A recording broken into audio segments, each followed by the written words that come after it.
Hai, perkenalkan saya Wilman Rusundahi. Kali ini kita akan membahas mengenai proyek 1 dan 2 Sistem Informasi Manajemen. Proyek pertama ialah keahlian teknologi sehari-hari. Sistem operasi.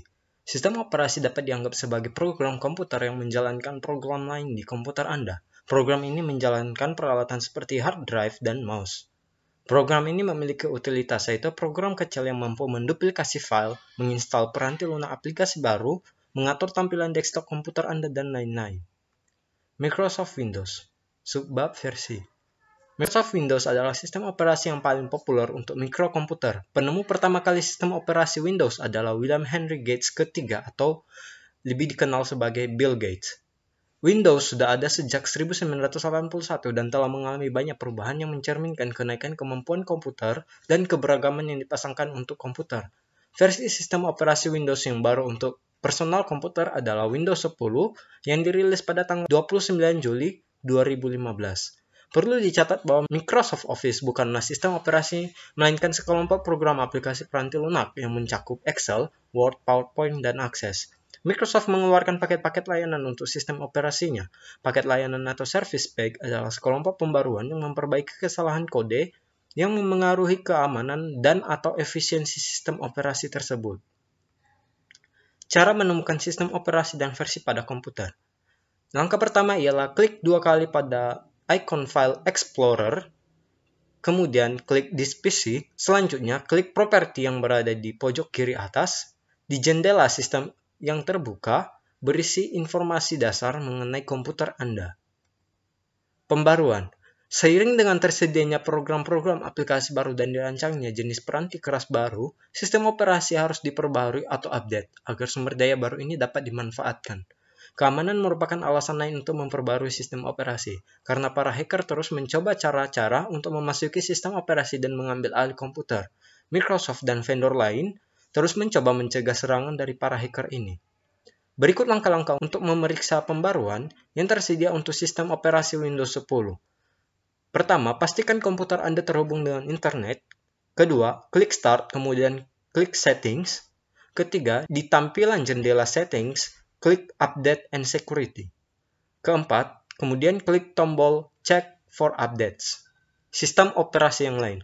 Microsoft bukanlah satu-satunya yang menawarkan sistem operasi untuk mikrokomputer. Apple Computer membuat Mac OS X. Selain itu, mikrokomputer standar dari Lenovo, Dell, Gateway, dan lain-lain dapat menggunakan sistem operasi UNIX.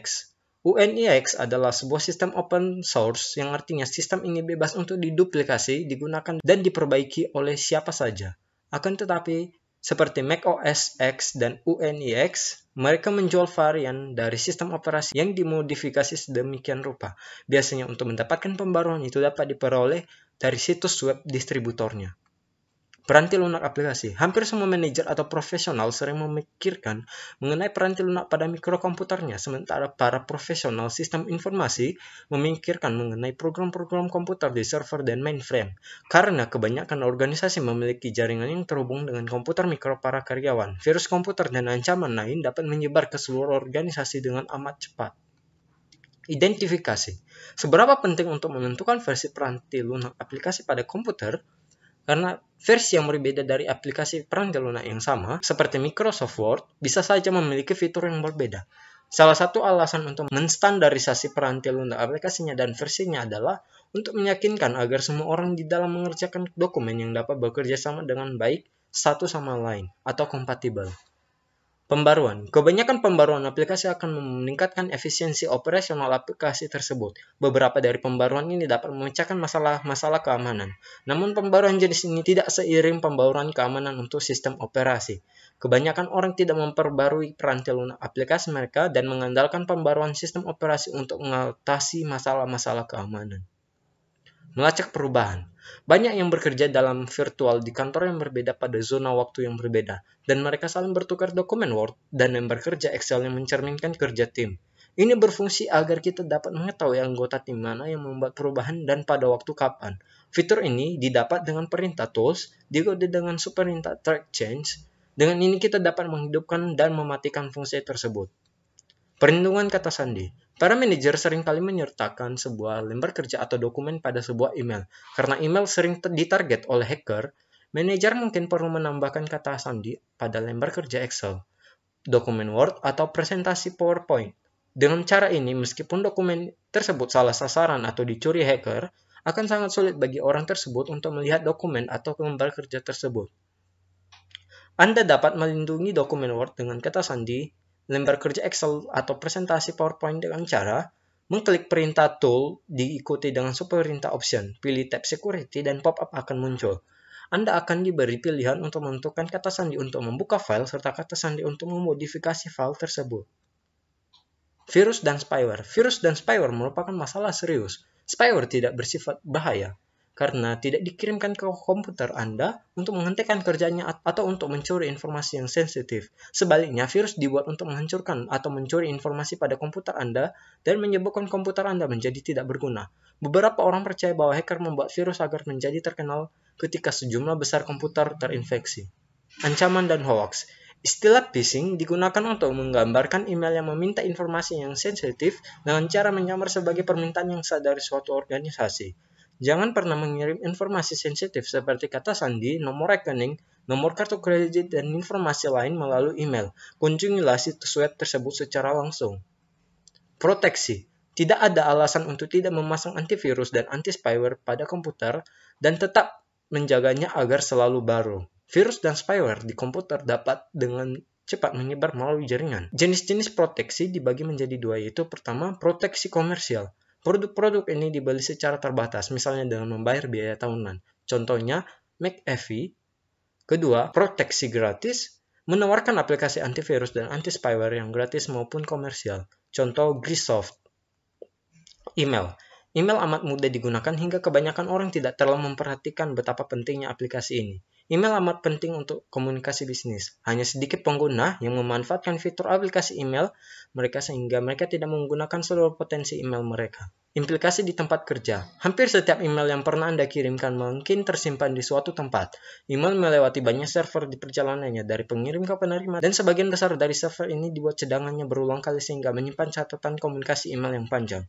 Ini merupakan salah satu alasan mengapa jaringan dapat diandalkan, karena jaringan memiliki cadangan sehingga dapat pulih dari masalah dan mengirimkan ulang komunikasi yang hilang. Ketika Anda menghapus sebuah email, email ini akan dipindahkan ke dalam folder file terhapus atau delete di dalam aplikasi email Anda. Tetapi Anda juga harus menghapus email dari folder delete untuk mengeluarkannya dari komputer Anda. Etiket email di tempat kerja. Email merupakan alat yang handal, tetapi Anda harus menghormatinya. Beberapa orang memiliki kesulitan untuk mengekspresikan diri dalam bentuk tulisan, dan kesalahpahaman dapat terjadi. Jika kesalahan terjadi, cobalah untuk memperbaiki masalah tersebut. Sadarilah bahwa sesuatu yang Anda kirimkan kepada seseorang melalui email dapat dikirimkan kepada banyak orang. Bersikaplah sopan dan hati-hati dalam menuliskan email. Akun email pribadi. Email pribadi sebaiknya dikirim melalui komputer yang Anda beli, menggunakan peranti lunak yang Anda beli, dan jaringan komunikasi yang Anda bayar. Kebanyakan orang menggunakan sumber daya komputer di tempat kerja untuk mengirimkan email pribadi, sementara kebanyakan organisasi memberikan kesempatan untuk menggunakan sumber daya komputer untuk kepentingan pribadi. Selanjutnya, proyek 2 ialah proyek web atau HTML menggunakan Microsoft Front Page. Berikut langkah-langkahnya. Langkah pertama ialah klik Start pada layar monitor. Kedua, klik All Programs, pilih Microsoft Office, kemudian pilih Microsoft Office Front Page 2003. Berikut tampilan utama dari Microsoft Front Page 2003. Keempat, ketik Universitas Pizza dengan font 5 atau 18 poin dengan format paragraph center. Kelima, ketik Location, kemudian Enter, kemudian pilih menu Ballets, kemudian ketik Commuter Parking Lot, Recreation Center 101 North Main Street. Keenam, pilih menu Table, lalu Insert, lalu klik Table. Ketujuh, kemudian isi kolom, row 4 dan columns 4, lalu klik OK. Berikut tampilan tabel pada layar monitor.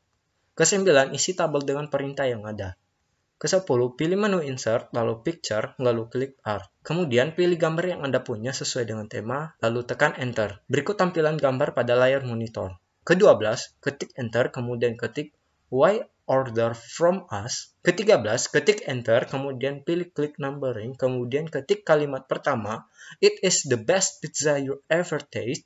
Kalimat kedua, Our price are great. Dan kalimat terakhir, Fast Delivery.